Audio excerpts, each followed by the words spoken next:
Well, hello. It is Dr. Gary Huber on a Sunday, thus the apparel, a simple t-shirt. This is a really cool little experiment I've been doing this weekend. I couldn't wait to get this. I already made this PowerPoint and then I lost it. I had to recreate it a second time, but I did it because I'm so excited. This is really cool stuff. I want to talk about ketogenic diet, and to all my friends out there, Andrew and John and Nancy and others who have struggled with the ketogenic diet, I want to share my little experiment this weekend with you. I think you'll find it interesting. The GKI, glucose ketone index, if you have never heard of that, we're going to start using that as a tool. I think it's another layer of intensity, or accuracy is probably a better word. It's a simple math equation, but the same device that we use to measure our ketones, right, the Ketonix device, this little guy will measure glucose as well. You have to get different strips. The strips are a lot cheaper than the ketone strips. So you measure your glucose, you divide that number by 18, whatever that number is, you divide by your ketone measure, and your goal is to get your GKI below 6. Now I'm going to share with you my weekend adventure, and you'll see that it's chaotic and all over the place. Goals in general, if your glucose is less than 90 and ketones are above 1, you're going to have a GKI less than 6. Now, some of you would say, well, I can hardly get my ketones that high. That's what we're going to talk about. Let me give you an example. If your glucose was 95, divide that by 18, that's 5.3. Now divide that by a ketone measure of, say, 0.8. You can see your GKI is 6.6. So where this is helpful is you can produce ketones. Even if you're diabetic, if you fasted and you exercise, you could probably reduce ketones. But if your glucose is too high, then your GKI is not going to be great. So this is a way of a little more acuity in terms of tracking our progress. And this is what I'm doing currently. I want to see my GKI. It'll bounce up and down, but I want to consistently see numbers below 6 throughout the week. Okay, it doesn't matter if you have one bad reading. I'm going to show you a dozen bad readings on myself. So this is what I did this weekend. I'll walk you through my weekend. Wish you were there. Friday at 4:30, I went for a bike ride of 31 miles. It was awesome, hot as hell, but awesome. And I came home in about a half an hour after my bike ride. Now, normally I would wait longer, but it was 30 minutes because we're getting ready to go out with friends, and I had to get moving. I checked my glucose, it was 93. My ketones were 1.1 for a GKI of 4.7. Not bad, but I just biked 31 miles. Went out. Yes, I had some mashed potatoes. Yes, there may have been a bourbon involved, and had a lovely time. And the next morning I get up, and early in the morning, fasting, my glucose was 94. My ketones were 0.4, not bad for going out and having mashed potatoes and bourbon. But my GKI was 13. I simply waited that I had some fat in my coffee. I had some nuts. I had a fat bomb. And by noon Saturday, my glucose was still hovering at 89. My ketones were still at 0.4. So my GKI was 12. It'd come down a little bit, but not much, right? Then I went out and I biked for 21 miles in very hot weather. And I normally, if I'm going for a decent bike ride, I will put exogenous ketones in my water bottle. I'm going to talk about this product. This is by Douglas, okay? And we'll talk more about it. But I put that because if I'm exercising, I'm going to need those extra ketones to provide energy because I'm going through them at a great rate, right? So I did that. I came home, my glucose was 99. My ketones are 2.0, my GKI is 275, and that was taken about an hour after my bike ride. So I would expect coming off the bike that you're gonna be burning calories like crazy. If you've ever checked your ketones after exercising, they're almost always low right after you exercise because your muscles are still sucking the ketones out of your bloodstream and they're using them. But after you've had 2 or 3 hours to recover from any exercise, or if the exercise was pretty tame, then you should see the ketones rising pretty aggressively. This is only an hour after the bike, so they probably went up after this. But you can see the impact. My GKI is way down to 275. Now, why is my glucose at 99? Well, glucose goes up and down. The body will go to great measures to keep glucose in a healthy range. And when you stress yourself and you're in a ketogenic state, the body will break down some muscle to make glucose if it needs it. All right. So that was Saturday. That kind of makes sense. But now let's walk into Sunday. Sunday was Mr. Toad's wild ride. So I got up at 5. You're saying, why are you up at 5 o'clock on a Sunday? Normally I'm not, but I just couldn't sleep. My brain was busy. Unusual. But anyway, got up at 5 a.m. I checked my ketones. I'd had a cup of black coffee, but that's it. I'd eaten well Saturday, stayed on track. The only thing I did is I ate a fair amount of nuts right before bed. But other than that, my diet was spot on for keto.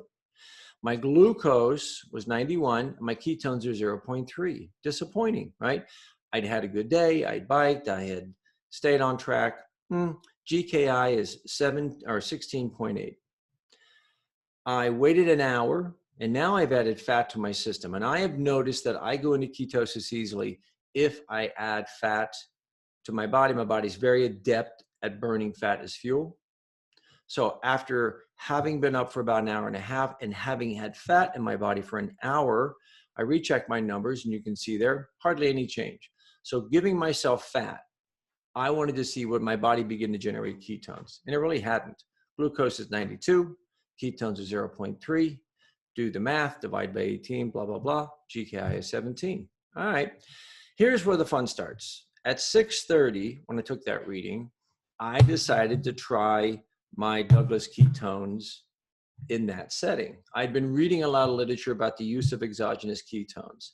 And I'll talk about where they might have a place for you depending on whether you're trying to lose weight or not. But I took 10 grams of ketones, and an hour later I tested myself. My glucose had plummeted down to 67, and my ketones were up to 0.7. Now I hadn't done anything but sat on my butt. My GKI was now 5.3. It dropped from 17 to 5.3, and the only thing I had done is swallowed ketones. Now in the past I would have said, oh, well, that's cheating. You're just putting ketones in your body. But if it lowers glucose and insulin, which it can, and if it helps cut back appetite, which it can, then maybe this is a tool. Okay, we'll talk more about if you're trying to lose weight, is it the ideal tool? Maybe not. So I had the ketones. You saw a big shift. We saw glucose go down and ketones go up. 8:30, 2 hours later, after eating the ketones, Douglas ketones, I'd had some coffee, but I still hadn't had any food. And notice what's happening. Glucose has bounced up a little bit. Look at my ketones. They're still rising. They're now at 1.1, and my GKI has dropped to 4.4. At 11 o'clock, that was right after I'd done a workout. So went and did a 45-minute workout, pretty aggressive. On a scale of 1 to 10, it was a solid 7, maybe an 8. And then I got 20 minutes in the sauna. And in fact, I was still sweating when I took this next reading. I just came out of the sauna. I'm sweating. I just exercised. My glucose skyrocketed to 120. Surprised by that. And ketones are down to 0.3. Now, I know you, Andrew, are saying, well, the ketones are 0.3. And I had done nothing outside of a ketogenic diet, but this is right after exercise. Like I said, right after you have challenged the body with exercise, it's going to be sucking ketones out of the blood. I'm not bothered by the fact they're down to 0.3. And that's an important part of this tale. I want you to guys recognize, look at my ketones. They're going up and down like a yo-yo based on what I'm doing. Everything from 0.3 to 1.1. And all I did from this point forward is I waited 2 hours, and what happened to my ketones? They skyrocketed, 1.7. That's normal. Glucose is coming down, ketones are going up. And it wasn't that I wasn't able to make ketones. I was making ketones the whole time. You just didn't see them in the blood because the muscles were absorbing and utilizing them. My GKI comes back down to 3.3. So a couple of things. Understand that your blood sugar and your ketones are going up and down on a daily basis. Now look how many times I pricked my finger today, at least 6 times, right?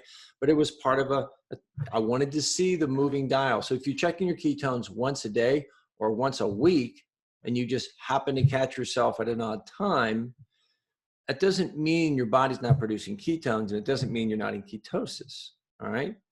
If you just did it after exercise, which I wouldn't recommend, wait some time. All right. You have to understand too that your body has at least 4 different ways to make glucose. It can do gluconeogenesis, where it actually strips your muscle. If you fast for 2 days or 3 days and your body's in starvation mode, believe me, it's going to start stripping down muscle to make glucose to feed the brain. That's what it's going to do. It's going to make ketones out of fat, yes, but it's also going to make glucose that way.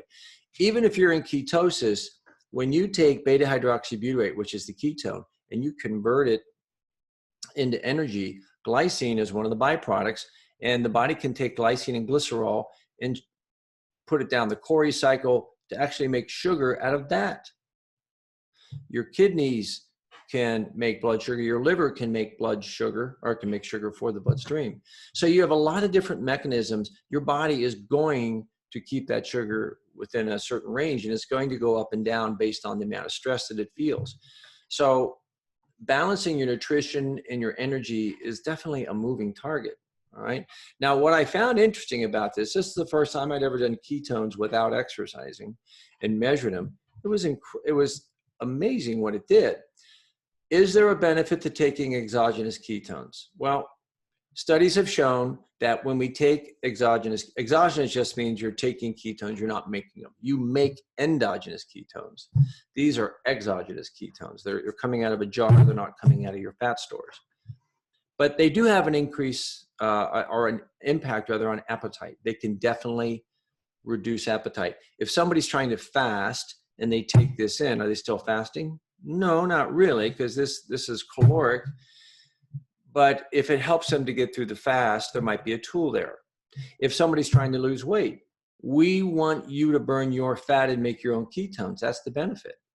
But if you're having trouble controlling appetite, could this be a tool to help you control appetite, to help you stay on track so you can lose weight? It could be. We know that ketones reduce inflammation. Carbs make inflammation. Ketones do the opposite. We know that they boost workout performance. I take them when I go on the bike because I need that extra fuel. My body can't make ketones as fast as I would like it to.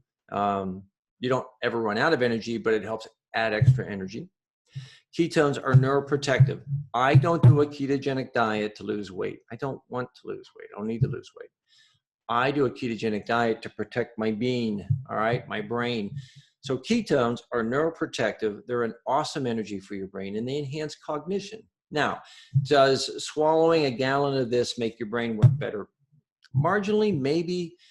The real benefit of a ketogenic diet is over time, as you reduce inflammation, your brain cells become more adapted at using ketones as fuel, and it does help with cognition. I think the challenge that I'm stumbling over is I don't want to present the idea that just swallowing glasses of ketones exogenally is going to give you all the benefits of a ketogenic diet. It's not. I don't believe that it will. But can it be a tool that we can use? Yeah, I think maybe. Longevity and epigenetics, that's where ketones, I'm doing a ketogenic diet for that reason alone.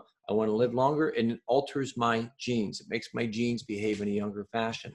So the question is, if you're trying to lose weight, exogenous ketones may or may not be your best tool, because realistically, you want your body to burn your fat to make ketones. You don't want to just swallow them. But could exogenous ketones be a great tool to control appetite, or to help fuel your workouts, or to help with yes, to all those, right? It can be a really great tool.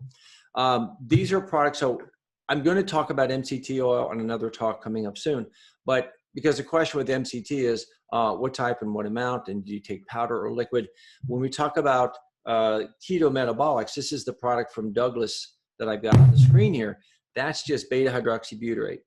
That is a ketone. That's your body takes medium chain triglyceride oils or medium chain MCT oils and can make ketones out of that. So the other product you see there, the C8 Max, is MCT powder. Now, I like MCT oil. We have it in the office. I use it on almost a daily basis. But we'll talk next time about maybe there's some people who would prefer a powder.